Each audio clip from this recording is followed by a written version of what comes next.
പടിയൂരിൽ അമ്മയെയും മകളെയും കൊലപ്പെടുത്തിയ കേസിലെ പ്രതി ഉത്തരേന്ത്യയിൽ മരിച്ച നിലയിലെന്ന് ലഭിക്കുന്ന വിവരങ്ങളുമായി മുകേഷ് ലാൽ ചേരുന്നുണ്ട്. മുകേഷ്, വളരെ വ്യാപകമായ തെരച്ചിൽ സൈബർ സെല്ലിന്റെ സഹായത്തോടെ നടത്തിയിരുന്നു. ഇപ്പോൾ ഉത്തരേന്ത്യയിൽ മരിച്ച നിലയിൽ കണ്ടെത്തിയെന്നുള്ള വിവരമാണ് ലഭിക്കുന്നത്. എന്തൊക്കെയാണ് കൂടുതൽ വിവരങ്ങൾ? ലിബീഷ്, ഒരാഴ്ചയായി ഈ കോട്ടയം കുറിച്ചി സ്വദേശി പ്രേംകുമാറിനെ തേടിയുള്ള അന്വേഷണത്തിലായിരുന്നു പോലീസ് സംഘം.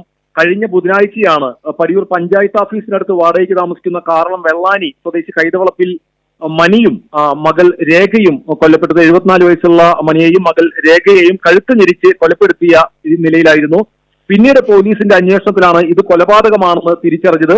ഇതിനെ തുടർന്നാണ് പ്രേംകുമാർ ഈ രേഖയുടെ രണ്ടാമത്തെ ഭർത്താവായ കോട്ടയം സ്വദേശി പ്രേംകുമാറിനായുള്ള തിരച്ചിൽ തുടരുന്നത്. ഈ സാഹചര്യത്തിൽ ഒരാഴ്ചയായി തിരച്ചിൽ തുടരുകയായിരുന്നു. കഴിഞ്ഞ ബുധനാഴ്ച കൊല്ലപ്പെട്ടു. ഇന്നേക്ക് ഒരാഴ്ചയ്ക്ക് കഴിഞ്ഞ് ഇന്ന് വ്യാഴാഴ്ചയായിരിക്കുന്നു. എന്നാലും പ്രതിയെ പിടികൂടാൻ സാധിച്ചിരുന്നില്ല. തുടർന്ന് ഈ പ്രതി ചെല്ലാൻ ഇടയുള്ള സ്ഥലങ്ങളിലെല്ലാം സന്ദർശിച്ചു. ഉത്തരേന്ത്യയിലെത്തി എന്നുള്ള സൂചനയാണ് പോലീസിന് ലഭിച്ചത്. അങ്ങനെ തൃശൂർ റൂറൽ പോലീസിന്റെ സംഘം ഇപ്പോൾ ഡൽഹിയിൽ നിൽക്കുമ്പോഴാണ് ഈ പ്രതി ഉത്തരാഖണ്ഡിൽ വെച്ച് മരിച്ചിരിക്കുന്നു എന്ന വിവരം പോലീസിന് ലഭിക്കുന്നത്. ആത്മഹത്യയാണെന്നാണ് സൂചന. എന്നാലും പോലീസ് റൂറൽ എസ് പിയുമായി TCV ബന്ധപ്പെട്ടിരുന്നു. റൂറൽ SP കൃഷ്ണകുമാർ ഇത് സ്ഥിരീകരിച്ചതിന് ശേഷം മറുപടി പറയാമെന്നാണ് പറഞ്ഞത്. എന്നാലും ഇദ്ദേഹം മരിച്ചു എന്ന വിവരമാണ് നമുക്ക് അടുത്ത പോലീസ് വൃത്തങ്ങളിൽ നിന്ന് ലഭ്യമാകുന്നത്.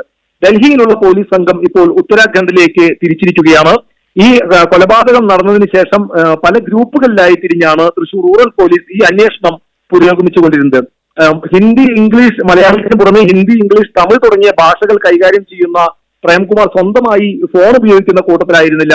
അതുകൊണ്ട് തന്നെ ഇയാൾ എങ്ങനെ പിടികൂടുമെന്നുള്ള ആശങ്കയിലായിരുന്നു. ഇയാളാണെങ്കിൽ നേരത്തെയുള്ള ഭാര്യയെ കൊല ചെയ്ത കേസിലെ പ്രതിയാണ്. പിന്നീടാണ് ഈ സ്ത്രീയുമായി രേഖയുമായി അടുത്ത് ഇവർ താമസമാക്കുകയും പിന്നീട് ഈ യുവതിയെ കൊല്ലുകയും ചെയ്തത്. എന്തായാലും പോലീസ് സംഘം ഡൽഹിയിൽ നിന്ന് ഉത്തരാഖണ്ഡിലേക്ക് നീങ്ങുകയാണ്. അവിടെ എത്തിയതിനു ശേഷം കൂടുതൽ വിശദാംശങ്ങൾ നമുക്കായി പങ്കുവയ്ക്കും എന്നാണ് പറഞ്ഞിട്ടുള്ളത്. ലിബീഷ്, പടിയൂരിൽ അമ്മയെയും മകളെയും കൊലപ്പെടുത്തിയ കേസിലെ പ്രതി ഉത്തരാഖണ്ഡിൽ മരിച്ച നിലയിൽ എന്ന വിവരമാണ് ഏറ്റവും ഒടുവിൽ ലഭിക്കുന്നത്. കൂടുതൽ വിവരങ്ങളാണ് മുകേഷ് ലാൽ പങ്കുവച്ചത്.